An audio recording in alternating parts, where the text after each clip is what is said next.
look. Wow, I love this place. See you in winter, come. Can go up there? I don't know. Come. Oh. What is this? Ah, this is it here. I love this. Pala guys, yung ginagawa dito. Ang ganda pala nito. So, sa ilalim, ayan, makikita mo sa ilalim, highway siya. So, ayan, makikita mo around this circle. So, ganito pala siya dito. So, pwedeng umakyat doon. Wow. It's very nice, this place. So, meron siyang gallery dyan sa loob na, pero hindi pa bukas. So, ayan. Di ba ito place tapos? Kailangan ng furniture sa loob. So, yes, it's not finished yet. Doon. Oh, I hello. will show you if we get there, okay? Yeah, okay. Pating sa'yo yung mountain. Video, Jomel, picturean mo kaya kami. So, ayan ang ganda ng view dito, guys. So, diba?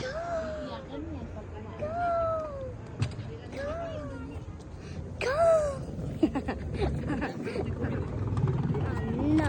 Okay. Put this, it's getting cold. I'm not cold.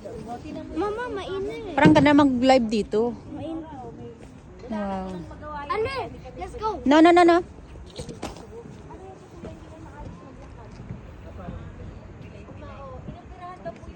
So, ganito. Ganito pala to dito sa taas. Ang ganda siya, guys. Mama, look. Kapating na sa'yo. YouTuber si Mama. Pangalan niya, Life in Europe. Wow, Pwede ang mong ganda pala to akyatan. dito. Ayun o, may ano sa, may, ano yan? You know? Mama, Cactus. nakikita mo ba yung parang malaki na rock doon? Eh? Ano yun? Pwede ka mag-akyat. Akyat tayo? Abo? Aha, akyat tayo. So, let's go. So, we go over there. Maganda pa yung view. Magandang view. Mama. Wow, I love this cactus, guys. Good. So beautiful. Mama.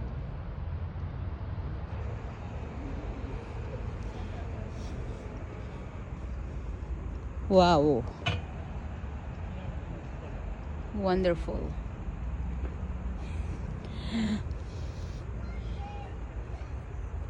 Gabi, ang cute, no? Ganda. Pero mas maganda dun sa Monaco.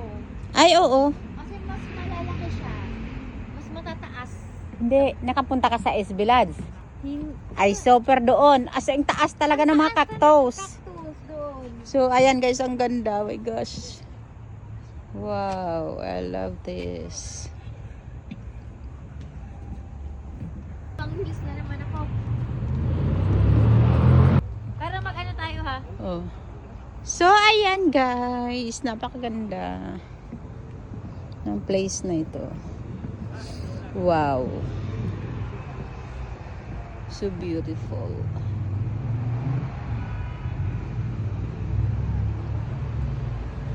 So, it's very nice here at night, I'm sure. Because this one, has the light at night, so it's probably it's very beautiful here at night. One day I'll come here at night.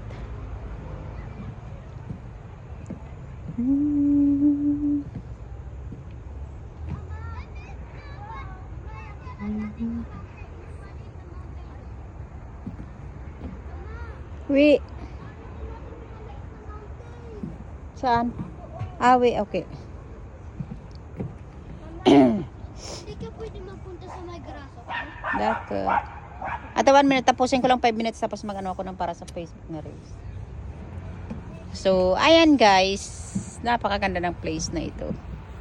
I'm gonna come back here at night because I'm sure the view here at night is very stunning.